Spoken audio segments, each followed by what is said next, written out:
Oblomov, de Ivan Goncharov, traduzido diretamente do russo por Rubens Figueiredo, publicado pela Companhia das Letras.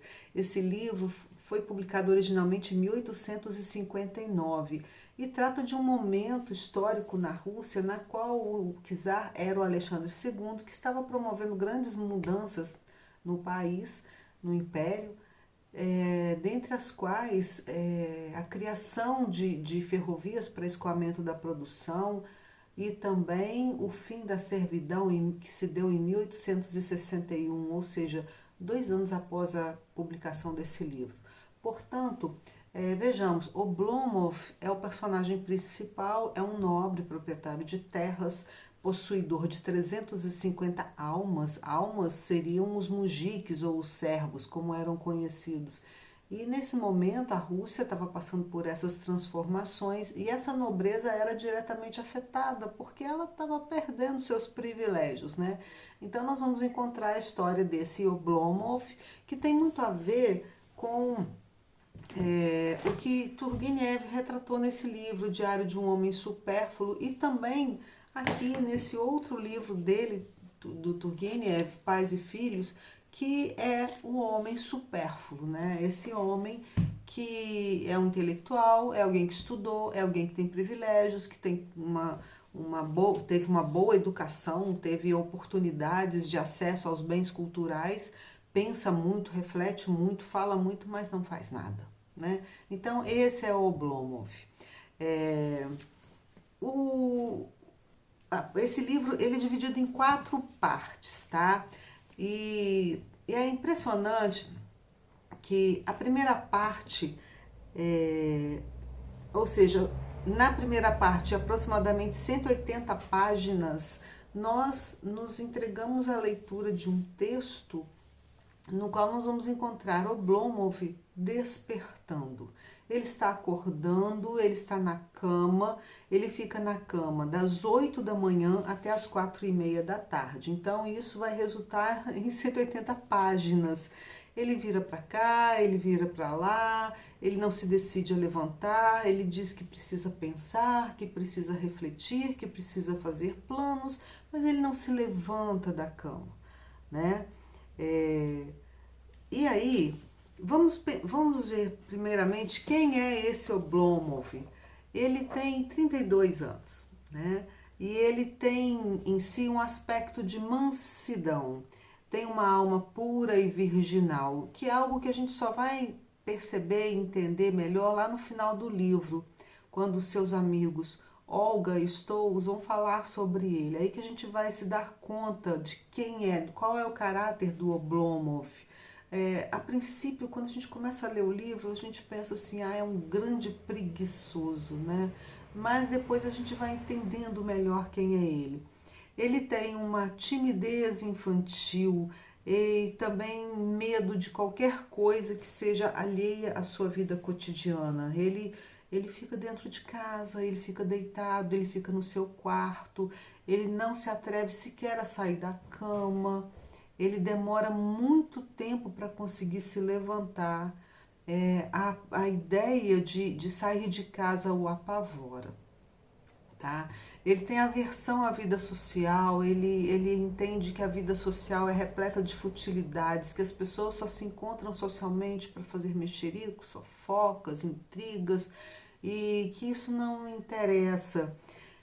Ele estudou quando jovem, mas ele nunca viu sentido na escola, ele nunca viu sentido no currículo escolar, na metodologia, e também ele tem aversão ao trabalho, ele também não entende porque ele trabalhou 2 anos como funcionário público, né, numa Rússia extremamente burocratizada, e ele também não via sentido naquilo, ou seja, ele não via sentido naquilo que não tem sentido. Então ele cursou a escola, a universidade, somente para obter a titulação, a certificação, mas ele nunca conseguiu compreender o que a escola dizia para ele na sua vida prática, né? Assim como o trabalho também para ele não tinha sentido nenhum.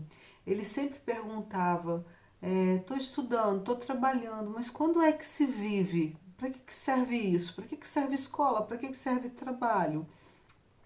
Os pais dele morreram e deixaram para ele como herança uma propriedade chamada Oblomvka, que é uma aldeia onde ele tinha as tais 350 almas. É, Só que ele está morando nesse momento, no início do livro, em São Petersburgo, num apartamento alugado, e tem 12 anos que ele não vai lá na aldeia dele. Ele fica no apartamento, deitado na cama, recebendo os proventos que o staroste, o administrador, né, envia para ele prover as suas despesas. Ele fica ali o tempo todo deitado, pensando, refletindo, planejando. Ele diz que um dia ele irá lá na aldeia, em Oblomvka, ele vai construir uma casa nova, ele vai administrar a propriedade, mas que primeiro ele precisa fazer esse plano, ele precisa planejar para reestruturar. Então ele pensa muito, ele é muito inteligente, só que ele não se levanta, ele não vai nunca, né? É, Esse plano dele, enquanto ele está planejando a reestruturação da aldeia, ele também fica pensando em como será a vida cotidiana, ele fica pensando como será as relações entre as pessoas, entre ele e os mujiques, os servos, como será a colheita. Quer dizer, ele é um homem de ideias, né? Ele fica ali pensando. Ele tem ali com ele, nesse apartamento, um criado chamado Zakar, que é um criado que vem com ele a vida inteira, desde criança, né? Ele herdou o Zakar dos pais. E esse Zakar é tão preguiçoso quanto ele, também só fica deitado. O quarto dele é uma imundície, tem teia de aranha e poeira para todo lado. As janelas ficam fechadas, não dá nem para ver a rua de tanta sujeira nas janelas. E ele fica ali enrolado num roupão, todo sujo, todo esmigalhado, todo furado, né? E o Oblomov, ele ignora completamente sobre as suas receitas e as suas despesas. Ele não sabe quanto que ele ganha, ele não sabe quanto que ele gasta. Ou seja, a existência dele transcorre dentro dele, no interior dele, deitado naquela cama. E o Zakar? Quem é o Zakar? O Zakar é o criado dele que vive com ele. Também tem uma cozinheira chamada Anícia, que depois vai se casar com esse Zakar. Ela é a cozinheira desse apartamento. O Zakar, ele é interessantíssimo porque ele é pura contradição, tá? Ele surrupia dinheiro do Oblomov, ele é fofoqueiro. Quando ele sai de casa, lá no portão, ele fala muito mal do Oblomov. Ele não tinha higiene nenhuma, as mãos dele eram imundas, ele era muito desajeitado, quebrava tudo. Qualquer bandeja que ele trouxesse com alimento, ele deixava aquilo tudo cair pelo chão, quebrava a louça toda. Ele xingava muito, falava muitos palavrões. Era um cara assim ríspido, rude, informal no trato com seu senhor e também melancólico, tristonho, mas ele tinha um vínculo indestrutível com o Oblomov. Por quê? Ele herdou da família dele a devoção pelo patrão. Né? Apesar dele falar muito mal do Oblomov, dele xingar, dele brigar, dele reclamar, ele tinha uma verdadeira adoração pelo patrão. E aí, ao mesmo tempo que ele falava mal do Oblomov, ele também elogiava muito, enaltecendo qualidades inexistentes, qualidades que o Oblomov não tinha. Ou seja, onde residia essa contradição? Quando ele falava mal do Oblomov, isso o elevava perante os outros. Mas se outra pessoa falasse mal do Oblomov, ao falar mal do Oblomov, sendo ele servo do Oblomov, ele também era rebaixado perante a sociedade. Então só ele podia falar de forma que ele se elevasse, né? Ele era brando, ele era bom, ele era rude, ele era uma pura contradição. Bom, nesse início do livro, logo aqui nessa primeira parte, né, que é muito longa, o Oblomov, como eu já disse a vocês, ele está lá deitado, né, na cama dele, e é um entra e sai de visitantes, de supostos amigos que vão visitá-lo no seu apartamento.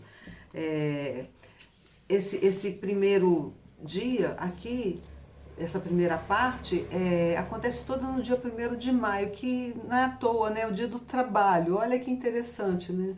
O dia do trabalho, ele está lá deitado e, ou seja, é um capítulo longo, é uma parte longa que trata de uma manhã, né? De um despertar. Me fez muito lembrar do Ulisses, do James Joyce e do Mrs. Dalloway, da Virginia Woolf, que também são livros que tratam de um dia somente. Aqui no caso, a parte 1 desse livro, que é enorme, trata de algumas horas do dia, né? Então, o que acontece? O Oblomov está lá deitado e esses visitantes, esses supostos amigos, chegam e entram. Me parece assim uma coisa meio teatral, sabe? Um personagem entra, conversa, apresenta nessa conversa, nessa relação que se estabelece as suas características e depois ele se vai e depois vem outro. E quem são esses visitantes? Todos eles vão ali com um propósito de convidar o Oblomov para ir ao parque. Mas o Oblomov não vai, né? Ele inventa desculpas, ele fala uma coisa, ele fala outra e ele não vai. E todos os visitantes que chegam, o Oblomov diz a eles a mesma coisa. Não se aproxime, você está vindo do frio. Ou seja, isso é muito marcante, porque como ele fica dentro de casa, aquilo ali como se fosse um casulo, né? A proteção, o silêncio, o distanciamento da sociedade, o frio significaria a rua, a sociedade, o movimento, o imprevisto que ele não quer. Então, não se aproxime, você está vindo do frio. Esses supostos amigos, eles iam à casa do Oblomov para quê? Eles iam lá para comer bem, para fumar bons charutos, para beber champanhe, para cheirar rapé francês, tomar dinheiro e roupas emprestados, e usufruir do conforto, né, que o Oblomov poderia oferecer a eles. Ou seja, eram amigos interesseiros. Dentre eles nós temos o Volkov, que era um frequentador dos salões da sociedade, temos o Subdivensky, que era um funcionário público e burocrata. Inclusive, esse Sudbensky me chamou muita atenção porque ele era um funcionário público, burocrata, e ele tinha uma adoração pela burocracia. E a conversa dele, o diálogo dele com o Oblomov é tudo sobre a burocracia. Os papéis que ele carimbou, que ele assinou, que ele levou, os relatórios que ele fez, né, os erros que ele corrigiu. E me chamou muita atenção que o chefe desse Sudbensky se chama Foma Fomitch. Foma Fomitch, gente, nada mais do que o nome do servo que o Dostoiévski traz no seu livro A Aldeia de Tchempanchikov e seus habitantes. Eu não trouxe aqui, está ali na prateleira. Que é um livro assim que eu amei ler, porque esse Foma Fomitch, ele era um servo e ele caiu nas graças lá da senhora, ele foi ascendendo socialmente, e ele de oprimido, ele se torna opressor, né? É um livro que faz muita gente entender o pensamento de Paulo Freire, como que esse oprimido se torna opressor, né? Então é o Foma Fomitch, ele se torna opressor, ele começa a regular toda a vida da aldeia e tal. Achei muito curioso, porque o livro do Dostoiévski foi publicado no mesmo ano que este Oblomov. E fiquei curiosa, né? Como que Foma Fomitch, o mesmo nome, não sei se é um nome muito comum na Rússia, pode ser também, né? Pode ser um José da Silva, mas eu sei que tem um Foma Fomitch aqui no livro do Goncharov. Nós temos também entre esses visitantes o Pienkin, que é um literato, o Alexeyev, que é um servidor público, é uma pessoa assim irrelevante, ele não tem personalidade nenhuma, ele entra, ele não deixa marca nenhuma. E o Tarantiev, que é um conterrâneo do Oblomov, ele é um escrivão, ele é muito eloquente, ele é ranzinza, aproveitador, ele é xenófobo. E esse Tarantiev é o cara que, dentre esses visitantes, é o que vai ter mais inserção junto ao Oblomov e vai provocar mudanças na vida dele para pior, tá? Porque esse Tarantiev é um pilantra, ele vai enganar o Oblomov, tá? tá? Então, esses visitantes, eu fiquei pensando sobre eles representam o quê? Eles representam a sociedade, representam o mundo exterior, né? Os salões, a literatura, o trabalho, no caso, né, do funcionário público. Então, eles vão representar tudo aquilo que o Oblomov tem aversão. Mas eles são bem recebidos, são bem tratados e surrupiam dinheiro dele, pedem emprestado, ou seja, são aproveitadores, tá? E aí a gente fica pensando assim, você vai lendo o livro, né, essa parte 1 toda, e o Oblomov está lá deitado na cama. Ele não se levanta, ele, né, ele precisa do servo dele, do Zakhar, até para calçar os chinelos, ele não tira aquele roupão, ele não dá ele não tem um propósito de vida, ele não tem ação. Você fica pensando, mas como é que vai ser esse livro, né? Vai ser assim o tempo todo, esse cara deitado na cama, né? Mas aí nós vamos entender quem é o Oblomov mais lá para frente, quando a gente vai se deparar com o capítulo, que é o capítulo 9. O capítulo 9, que é o único capítulo que tem título nesse livro, tá? Se chama O Sonho de Oblomov. Inclusive, esse livro ele foi publicado posteriormente a esse capítulo. Primeiramente saiu esse capítulo em formato de uma pequena novela chamada O Sonho de Oblomov, e depois o Goncharov escreveu o livro. Tá? Então, nesse capítulo, O Sonho de Oblomov, nós vamos entender quem é esse cara e por que ele é assim. Gente, o capítulo, eu comecei a ler, eu fiquei assim, nossa, eu não acredito que eu tô lendo isso, que coisa. Ele vai tratar da infância do Oblomov lá na aldeia de Oblomovka, quando ele era criança e vivia com os pais, tá? Então é um capítulo assim idílico, mas não é pouco idílico não, é muito idílico, tá? Então é o tempo todo assim, borboletas voando, flores brotando, árvores florescendo, o rio com suas águas azuis, caudalosas, o cheiro da natureza. É um negócio assim chato de ler, né? E aí você vai ver, é o sonho dele. Ele vai retratar a infância dele. Quem era o Oblomov na infância? Ele era um menino que não podia dar um passo sequer sozinho. Bastava ele piscar os olhos e apareciam vários criados para servi-lo, para perguntar o que ele queria. Ele não tinha direito de fazer absolutamente nada. Ele era vestido, ele era penteado, ele era alimentado, ele não podia sair de casa para não pegar um resfriado, ele não podia, né? Ele era completamente cercado de proteção, de cuidados excessivos. Então, aí que a gente vai entender, né, quem é o Oblomov. Essa foi a educação dele. Então, a inércia do Oblomov é fruto da sua criação. A casa dele, a casa onde ele morava com os pais, era puro desmazelo, apesar desses criados todos. Não havia cuidado, porque não havia ação, não havia uma iniciativa. O pai era completamente inerte.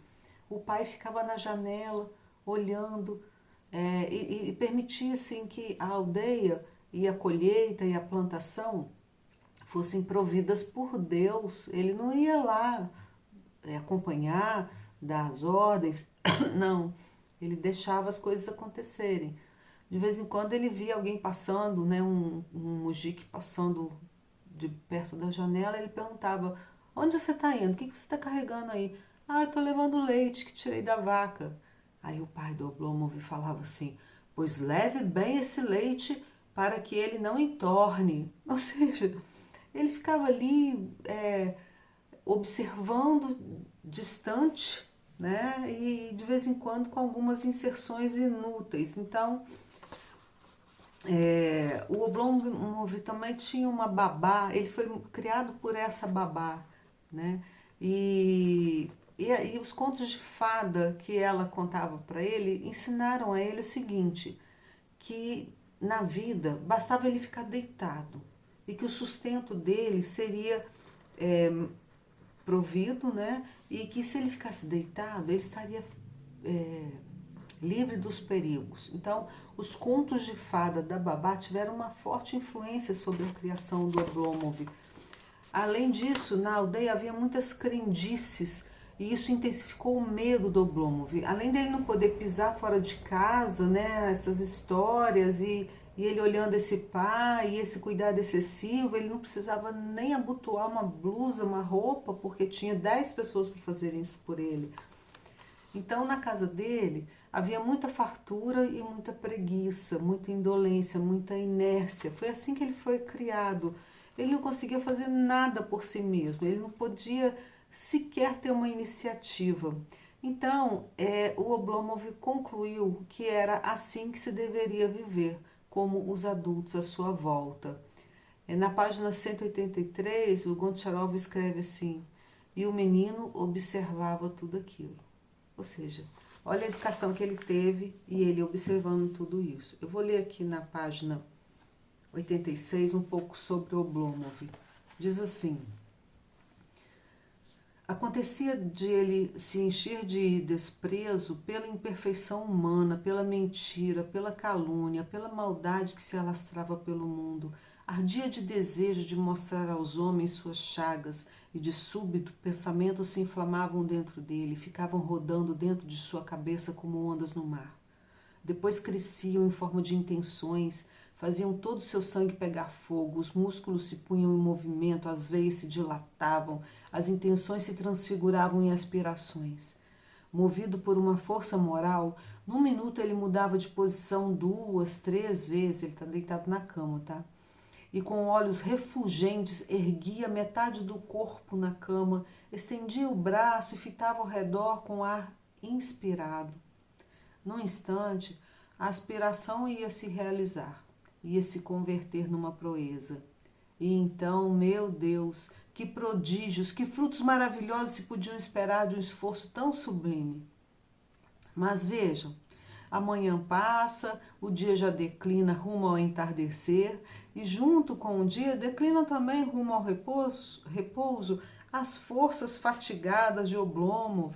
A tormenta e as ondas se aquietam na alma, a cabeça já não está mais inebriada com os pensamentos, o sangue flui mais devagar nas veias.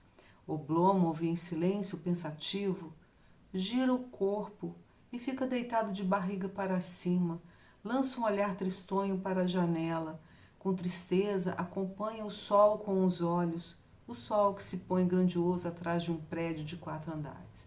Então esse é o Oblomov. Ele tem ideias, ele pensa, ele reflete, ele observa, né? A gente viu, quando ele era criança, ele era um observador, mas ele não se levanta, ele não tem ação, né? O máximo que ele faz é girar o corpo na cama, para lá e para cá. Então é isso que a gente vai acompanhar. Só que quando lemos esse capítulo, O Sonho de Oblomov, vamos entender, né, a influência dessa formação, dessa família, desse pai, os cuidados excessivos, a impossibilidade de iniciativa da criança, como que isso tudo forjou o caráter dele e o conduziu à vida adulta nesses termos. E aí, gente, ainda na parte 1, vai chegar também um outro amigo do Oblomov. Esse amigo se chama Andrei Stols. O Stols é um alemão.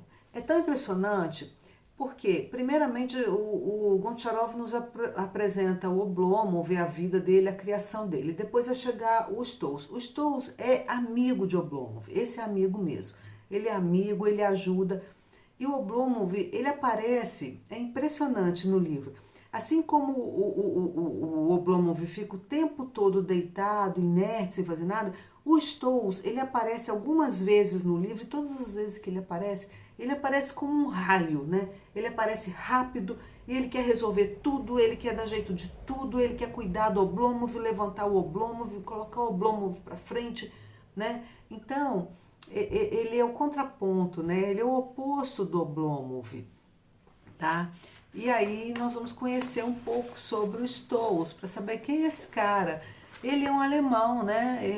E é interessante aqui que esse cara, o Stols, ele vai simbolizar aqui o ocidentalismo, ele vai significar aqui a industrialização, o progresso, a eficiência alemã, né, em oposição a essa vida sedentária do Oblomov. Então, não é à toa que ele é um alemão.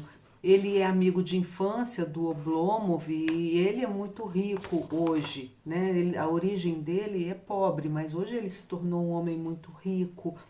Ele é conselheiro da corte, inclusive. É um cara culto, viaja muito, tem muitos negócios no exterior.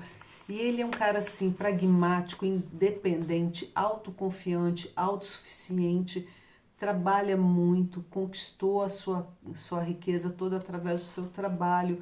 Ele é muito persistente, né, e muito obstinado, esse Stolz. Ele diferia em tudo do Oblomov.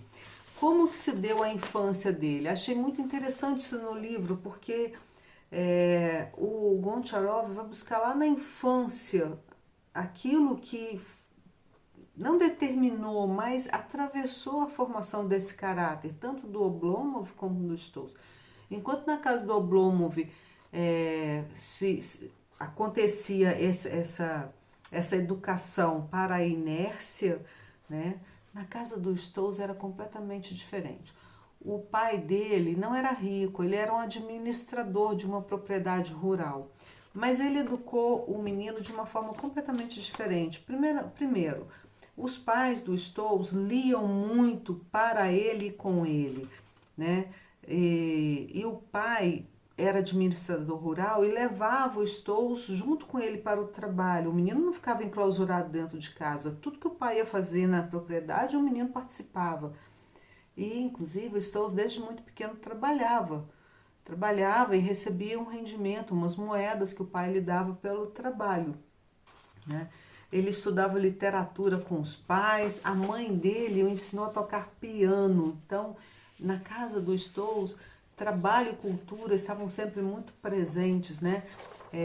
O Stolz, ele saía todos os dias para brincar pela aldeia, voltava imundo para casa, era muito levado, tinha muita iniciativa, muita criatividade, era um menino esperto, inteligente, ativo, independente. E o pai, ele lhe dava então essa educação que era prática e laboriosa. O Stolz, ele estava sempre envolvido com o trabalho do pai.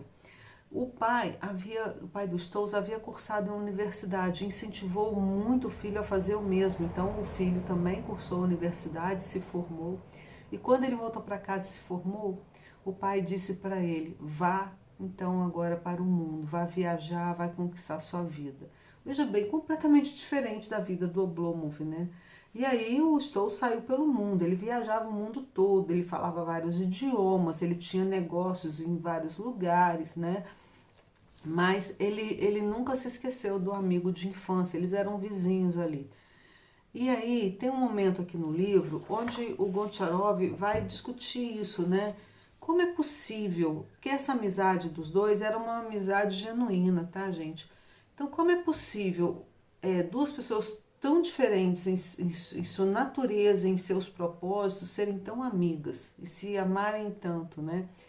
Aí o Goncharov vai dizer o seguinte, que eles estavam unidos pela infância e pela escola, que são duas molas poderosas, e que o Stolz representava para o Oblomov uma pessoa física e moralmente forte, né? E que o Oblomov representava para o Stolz a bondade, a simplicidade, a credulidade e a pureza. Então, um encontrava no outro aquilo que lhe faltava, aquilo que ele admirava, né? E essa amizade perdurou a vida toda. Bom, na parte 2 do livro, o Stolz consegue tirar o Oblomov de casa, né? Consegue tirar o Oblomov de casa, e só que o Oblomov ficou horrorizado com a vida social. E ele pergunta assim: existe vida ali? Essas pessoas se reúnem para fazer mexericos, caluniar, competir. Deixa eu ver se eu acho aqui onde eu marquei. Achei. Veja bem o que o Oblomov diz sobre a sociedade, quando ele sai de casa com Stolz. A sociedade, o mundo. Você, Andrei, sem dúvida me levou de propósito para essa sociedade, esse mundo, para que eu perdesse toda a vontade de estar lá. a vida, a boa vida, o que eu vou encontrar lá? Interesses intelectuais, afetivos? Veja você mesmo, qual é o centro em torno do qual gira tudo isso? Não existe centro nenhum, não existe nada de profundo, nada que toque no âmago da vida. São todas pessoas mortas, adormecidas, piores do que eu, esses membros da sociedade e do mundo. O que fazem eles da vida? Não ficam deitados, mas correm para lá e para cá todos os dias como moscas? E qual o sentido disso? A gente entra num salão e se admira de ver como os convidados são distribuídos com simetria, como se acomodam de modo gentil e sóbrio diante das cartas de um baralho. Nem se discute, é uma das missões sagradas da vida. Ótimo exemplo para uma mente que busca movimento. Por acaso não são uns cadáveres? Por acaso não passam a vida toda dormindo sentados? Por que eu sou pior do que eles se fico deitado em minha casa e não corrompo a cabeça com trincas e valetes? Então esse é o Oblomov horrorizado depois que foi lá para a vida social, né? E aí o Stolz, ele vai dizer o seguinte, ele fica, que todo mundo chama o Oblomov para sair de casa, né? E o Stolz tenta várias vezes, levou, até que o Stolz fala assim, olha meu amigo, eu sei que você tem uma doença, a sua doença é o oblomovismo. E diz que esse termo, ele se incorporou, inclusive, à linguagem russa, né, para tratar desse tipo de pessoa, o oblomovismo, essa pessoa que fala, pensa, mas acaba que não faz nada. O Stolz, ele tenta de todas as formas, então, levantar o Oblomov.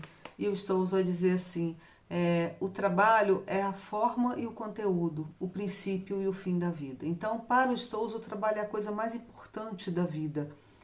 E o Oblomov não vê sentido nenhum no trabalho na vida social. Pois bem, o Oblomov, ele tá lá deitadão na cama dele, no quarto dele, e ele tem dois problemas para resolver, né? Ele tá lá deitado pensando nesses dois problemas. Um problema é o seguinte, ele recebeu uma carta do Starost, que é o administrador lá da aldeia dele, dizendo que tá tendo um problema lá com a colheita, que tem mujiques fugindo, que tem vários problemas para serem resolvidos, né? Ele recebeu essa carta. E é muito interessante que entre a chegada da carta, a leitura da carta, e depois a carta desaparece naquela bagunça do quarto, e aquilo fica, você lê páginas e páginas, eles estão procurando a carta. Então esse é um problema, né? O Oblomov tem que ir lá na aldeia dele resolver esse problema da aldeia, ele tem que ir lá administrar a propriedade dele.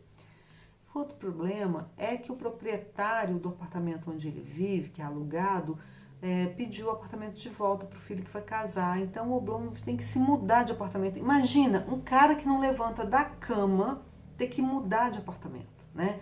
Então ele fica ali deitado, pensando, nossa, dá muito trabalho uma mudança. Pessoa, as coisas vão sair daqui, vão ir para o outro apartamento, eu vou ter que procurar outro apartamento, vou ter que sair, vou ter que empacotar as coisas. Aí quando eu chegar lá e eu quiser uma xícara, a xícara vai estar aqui, não vai estar lá.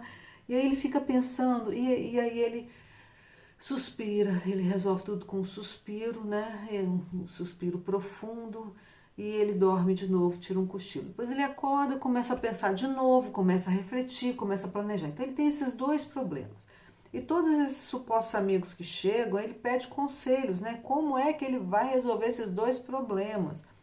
E aí o Taranchev, que é aquele pilantra, diz para ele assim, olha, eu tenho para você uma acomodação na casa da minha comadre, é num lugar longe daqui, mas você vai ficar muito bem, que a casa é muito limpa, ela é muito caprichosa, você vai gostar de lá, né? E aí o Oblomov acaba sendo persuadido, né? Aí sua mudança dele é levada para esse lugar. E é interessante, esse lugar se chama Viborg, que é uma cidade, tá? Aí eu fui olhar no mapa sobre esse lugar. E esse lugar fica... Deixa eu ver aqui, como que chama o lugar, gente? Ai, não vou achar. Mas imagine assim, uma cidade que é rodeada por um mar, tá? E no inverno esse mar congela. Então, as pessoas dessa cidade ficam isoladas durante o inverno. E fiquei pensando nisso, né? Porque é nessa cidade que o Oblomov vai se estabelecer depois. Bom, mas antes disso, o Stolz consegue levá-lo para uma casa de veraneio. Lá nessa casa de veraneio, porque os nobres faziam muito isso, né? No verão eles iam para as dachas, nas casas de veraneio, passar o verão. Então, lá nesse lugar, ele conhece uma moça chamada Olga. O Stolz apresenta a Olga para ela. E aí o Stolz vai viajar, vai embora. Aí o Oblomov e a Olga, eles começam a se relacionar, a se envolver, a conversar e se apaixonam. Só que durante um grande trecho aqui do livro, uma grande parte, a gente não sabe muito bem se a Olga ama o Oblomov ou se ela está se relacionando com ele para levantá-lo, né, para tirá-lo daquela pasmaceira. Inclusive o Oblomov também tem essa dúvida, né? A gente fica pensando, será que foi o Stolz que deu essa incumbência para a Olga? Falou, Olga, levanta esse cara aí. E aí ela faz de tudo. Ele se apaixona por ela, né? E ela começa a pedir ele as coisas, faz isso, faz aquilo para mim. E ele começa a sair de casa, começa a movimentar. O Oblomov está apaixonado, gente. E o amor levanta esse cara.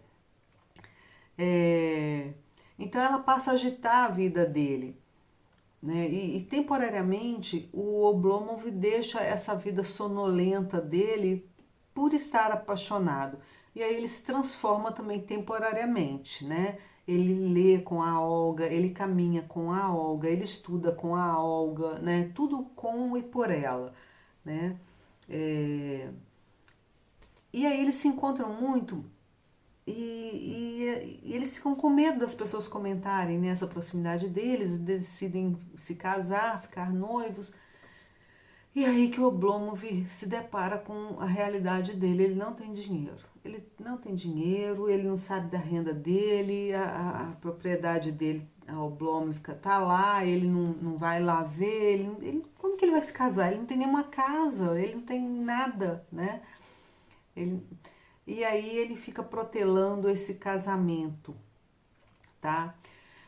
E quem é essa Olga? Essa Olga ela é muito interessante, tá? Ela não tem, os pais dela já morreram,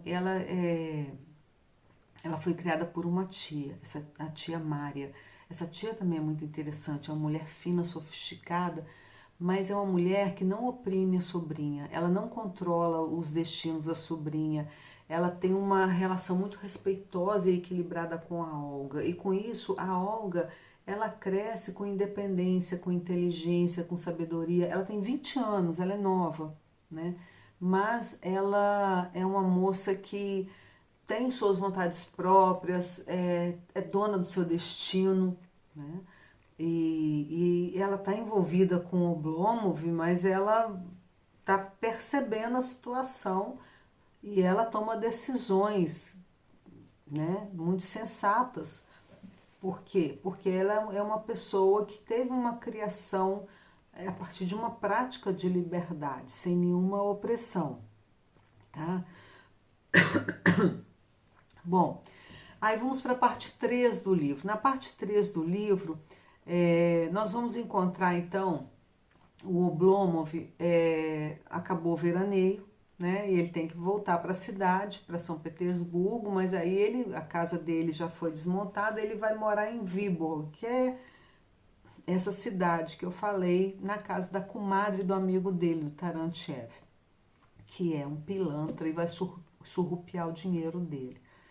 A Olga continua pressionando pelo noivado, pelo casamento, porque eles não podem continuar se encontrando, né? Inclusive ela chega a beijá-lo na boca, uma coisa assim que não era possível naquela época, né? Ela era uma pessoa muito avançada, muito dona de si, né? E aí o Oblomov começa a se esconder dela, sabe? Quando chega o inverno que ele não consegue ir até a casa dela, ele dá graças a Deus que ele não pode ver ela, apesar de amá-la.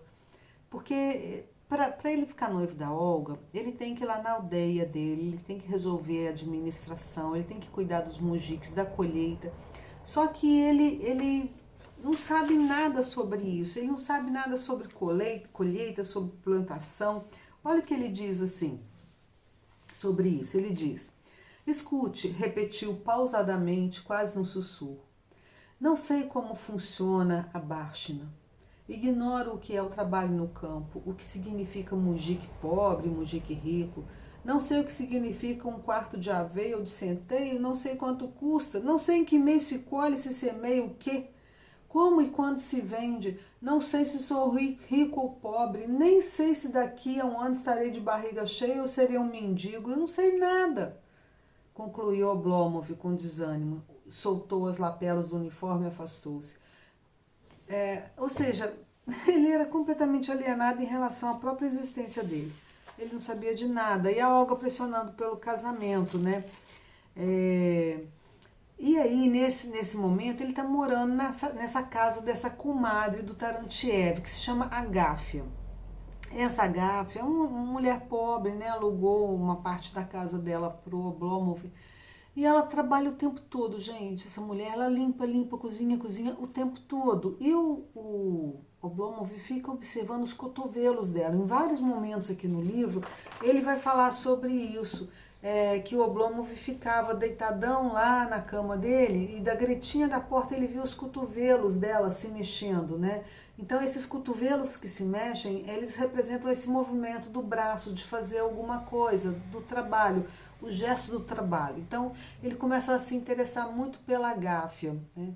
E essa Agáfia, ela é uma mulher que cuida muito da casa, ela é muito cuidadosa, cozinha bem, trata muito bem o Oblomov e ela se apaixona por ele, tá? Ela se apaixona e ele se torna tudo para ela, ele é o centro da vida dela, ela faz tudo para agradá-lo, né? Tem momentos aqui em que o Oblomov está completamente falido e ela começa a inventar formas de conseguir colocar comida na mesa para ele comer. E ele nem desconfia que ele tá falido e que ele não tem nada e que ela que está bancando a mesa dele, né?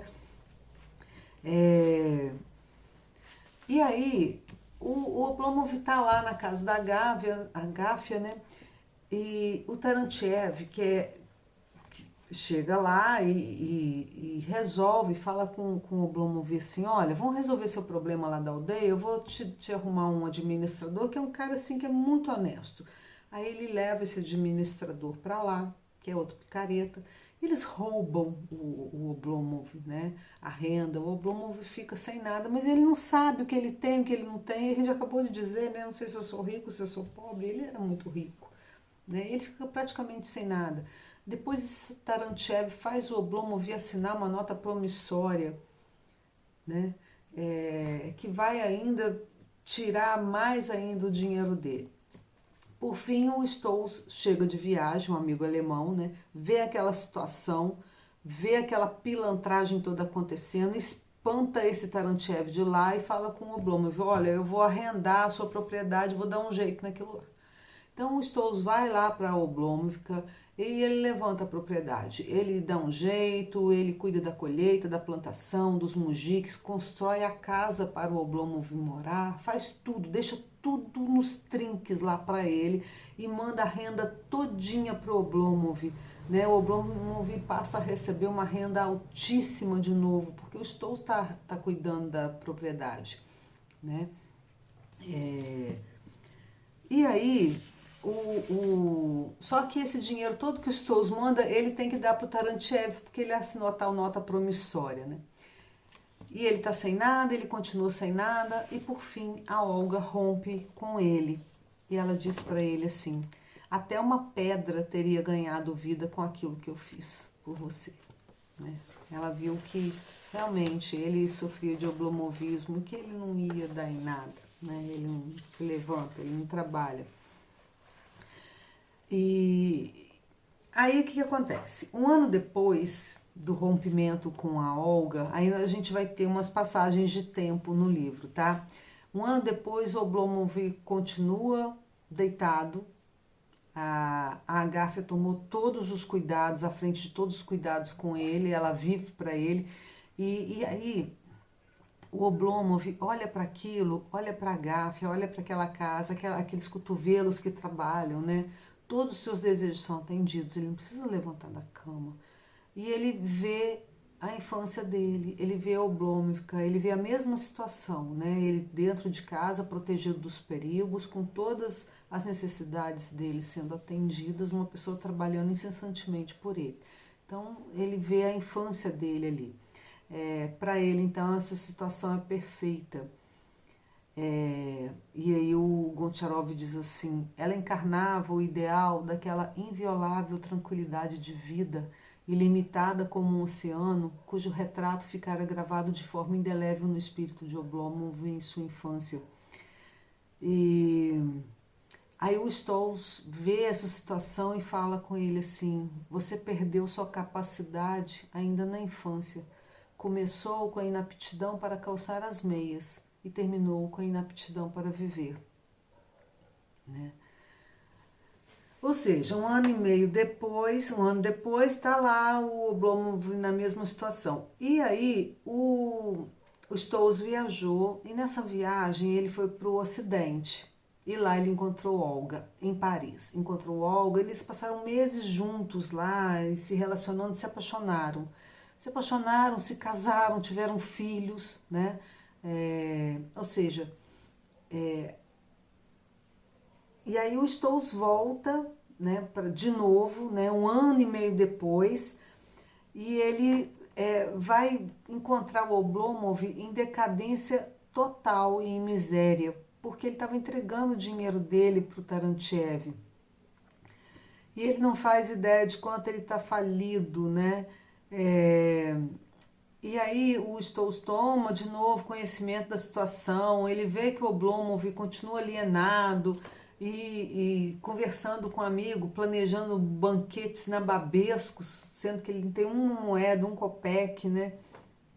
E o Stolz fala que o Oblomov tá, a aldeia, né, tá próspera, mas nada levanta esse homem. E aí o Stolz viaja de novo. Ele parte com a Olga e vai morar com ela lá na Crimeia, tá? E lá eles são muito felizes, eles trabalham juntos, eles estudam juntos, eles são muito companheiros. E ao mesmo tempo, a Olga tem momentos de melancolia. E ela não entende por que ela está triste. Ela pergunta, por que eu estou triste? Eu estou vivendo com um homem que eu amo, eu tenho meus filhos, eu estou trabalhando no que eu gosto, eu estudo o que eu quero estudar, eu estou num lugar que eu quero estar. Por que eu estou triste? Né? Aí lembra, ela era muito jovem. Aí o Stolz vai dizer o seguinte, ele acha que isso se deve ao amadurecimento da sua consciência. Ele diz assim, uma inteligência além da experiência da vida. Ou seja, a Olga era uma jovem que sabia mais do que viveu. Isso é muito curioso, né? Ela estudou muito, ela teve oportunidades, tanto na criação dela com a tia, numa vida que não, onde ela não se viu oprimida nem determinada a cumprir um papel né, que era destinado à mulher. Né? Ela pôde fazer escolhas e teve a oportunidade de estudar, casou com um homem que amava porque ela quis se casar e estudou. Aí ele vai dizer isso para ela, você tem uma inteligência que vai além da sua experiência de vida, você sabe mais do que você já viveu, por isso essa melancolia. E aí eles falam sobre Oblomov, né? Os dois conversam, o Stolz sabe que ela já teve um envolvimento amoroso com ele, e ali a gente, nessa conversa, que é linda essa conversa, tá lá na página 572, uma conversa muito bonita entre os dois, quando eles vão falar do Oblomov. E aí que a gente vai entender mais ainda um pouco quem era ele, né? Olha o que eles dizem sobre ele. Primeiro, o Stolz vai dizer para Olga sobre a relação dela com o Oblomov. Depois, eles vão falar sobre o Oblomov. Veja bem, o Stolz falando. Sem mim, você nem olharia para ele. Não ia nem notar que ele existe. Eu fiz você entender que nele há uma inteligência que nada deixa a dever a ninguém. Apenas está soterrada debaixo de um monte de lixo e adormecida na indolência. Quer que eu lhe diga por que ele é caro a você? Por que você ainda o ama? Olga fez que sim com a cabeça. porque nele há algo mais precioso do que qualquer inteligência, um coração honesto, leal. Esse é seu tesouro natural. Ele o transportou a salvo através da vida. Ele caiu sob a força dos trancos da vida, esfriou, adormeceu, enfim, ficou abatido, desapontado, perdeu as forças para viver, mas não perdeu a honestidade e a lealdade. Seu coração não emite nenhuma nota falsa, nenhuma mancha aderiu a seu coração, nenhuma mentira vistosa vai seduzir seu coração, e nada o desviará para um caminho falso, mesmo que à sua volta se agite todo um oceano de sordidez, de maldade, mesmo que o mundo inteiro esteja impregnado de veneno e vire de cabeça para baixo, Oblomov jamais se curvará ao ídolo da mentira. Seu espírito será sempre puro, claro, honesto.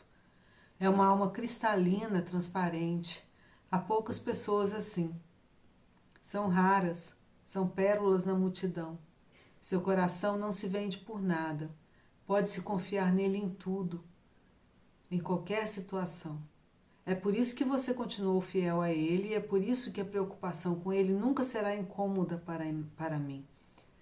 Conheci muita gente com virtudes elevadas, mas nunca vi um coração mais puro, mais luminoso e mais simples. Então, aqui no finalzinho do livro, né, na página 572, nós vamos conhecer a alma de Oblomov a partir do olhar de Stolz e Olga, né? Porque no início do livro, tudo nos leva a entender que o Oblomov é um preguiçoso, que é um aproveitador, que é um explorador, né? Mas não, ele é fruto de uma educação que o forjou, que o fez assim, e ele traz essa alma genuinamente pura e bondosa, que nenhuma perversidade, que nenhuma maldade é capaz de corromper. Nessa fala, nós vamos entender quase que o livro todo, nós vamos entender por que o Oblomov atraía tantos pilantras nesses amigos que vinham usurpar o dinheiro dele, e ele não percebia. Ele dava tudo que ele podia dar, ele distribuía tudo, né? Ele não era avarento. Então, a gente vai entender um pouco desse Oblomov nessa fala. Bom, 5 anos depois, o que acontece? 5 anos depois, o Oblomov continua lá na casa da Agáfia. Tá morando lá, tá? O administrador do Stolz, que o Stolz deixou lá na propriedade, na aldeia, envia renda. Então, assim, a casa agora tem fartura, organização, conforto. A Agáfia limpa tudo, arruma tudo, deixa tudo muito, muito bem limpo, né? Mas ele continua inerte. Só tem uma diferença, ele não faz mais planos. Ele entendeu que a vida assim é perfeita, ele não precisa fazer mais planos. Aí o Stolz chega lá, 5 anos depois, ele vê o amigo lá, pelo menos a casa tá limpa, né? Ele tá comendo bem e tal, tá gordo, tá obeso, deitado, né? E ele tenta mais uma vez, né, levar o Oblomov para a aldeia, fala, cara, sua casa tá lá pronta, tá construída, vamos mudar para lá, né? Aí o Oblomov confessa que ele tá casado com a Agáfia e que ele já tem um filho de 3 anos, um filho a quem ele deu o nome do amigo dele, Andrei. O menininho chama Andrei, né? Então, o Stolz desiste. Por fim, ele desiste de mover o Oblomov. Ele entende que não adianta, né? Que ele sofre de oblomovismo e que ele vai ficar ali mesmo e que nada vai tirá-lo dali. E ele desiste de contar a ele sobre a propriedade, o que está acontecendo lá na propriedade dele, né? Que hoje já tem uma ferrovia que está transportando os cereais que são plantados e colhidos lá, que agora tem escolas lá, que os filhos dos mujiques estão sendo alfabetizados, que a casa dele está pronta e linda. Ele desiste até de contar, porque ele vê que não vai ter... não vai acontecer nada, né? Se ele contar. Ele desiste. Ele passou esse livro todinho, né? O Stolz passou o livro todinho nesse movimento de viajar, ele viaja e volta e aparece na vida do Oblomov, tenta levantar o Oblomov, tenta levar o Oblomov e nada dá certo. O Oblomov promete que vai levantar, que vai viajar, que vai trabalhar, mas nada, né? E por fim o Stolz desiste, né? Aí, mais 5 anos depois, eu estava lendo o livro, né? Quando chegou nessa parte, eu estava lendo, já era bem de madrugada. E eu leio os livros aqui e vou dialogando aqui em casa, né? Aí eu levantei tava com vontade de chorar, né? Tava meio chorosa e queria conversar com alguém, mas já estava todo mundo dormindo, né? Quando eu cheguei nessa parte, mais 5 anos depois, né? O que acontece, né, depois? Aí eu vou ler para vocês. Vocês já repararam que eu não me preocupo com spoiler, né? Se você não gosta de spoiler, tchau, vai embora. 5 anos depois, tá escrito aqui. O que foi feito de Oblomov? Onde está? Onde? Num cemitério ali perto, num caixão modesto, seu corpo repousa entre arbustos em sossego. Parece que o próprio anjo do silêncio protege seu sono. Então Oblomov morreu, né? Provavelmente de obesidade, né? Não andava, não caminhava, não se levantava, comia muito, muita gordura, muito açúcar e morreu. A Gáfia continua nessa casa e ela não aceita a renda. Ela estava casada com ele, ela teria direito à renda lá da aldeia, mas ela não aceita, ela recusa. E o Stolz aparece lá e ela entrega a criança para ele, o pequeno Andrei, né, que tem um filho com o mesmo nome do Stolz, pede a ele para criar o menino. Então o Stolz e a Olga vão criar o menino. E é interessante essa parte porque, veja bem, o pai do Oblomov criou o Oblomov e o fez à sua imagem e semelhança, né, na inércia, na morosidade, na sonolência, né? E aí o Oblomov tem um filho e coloca o nome desse filho de Andrei, que é o nome do amigo alemão que já era pragmático, independente, trabalhador. Quando a Gáfia entrega o filho do Oblomov para o Stolz, é como se houvesse uma ruptura com esse destino, né? Esse menino vai ser educado de outro jeito, esse menino vai ter um outro futuro, né? Eu acho que esse livro, ele vai tratar muito dessa questão da educação familiar, dos exemplos, dos conselhos relacionados à escolarização, da relação com o trabalho. É um livro que faz muito pensar nisso, em como é que nós educamos nossos filhos, né?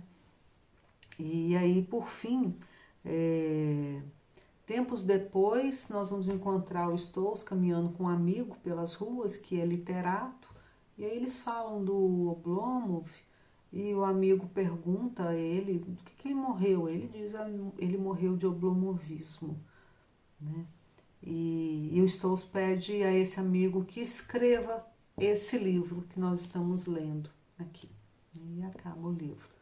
Eu gostei imensamente de ler esse livro. É impressionante como que a história vai imprimir nos leitores e nas leitoras essas nuances, né, do estar inerte, do se levantar pela paixão, pelo amor, o contraponto entre esse personagem que está ali parado e esse outro personagem que é puro movimento, ação e iniciativa, que é o Stolz, né? Então a escrita parece que ela tem esse movimento e essa inércia, né? É magistral a escrita, gostei muito de ler o Goncharov, tá? Indico a vocês, então fica aí a referência, Oblomov, de Ivan Goncharov.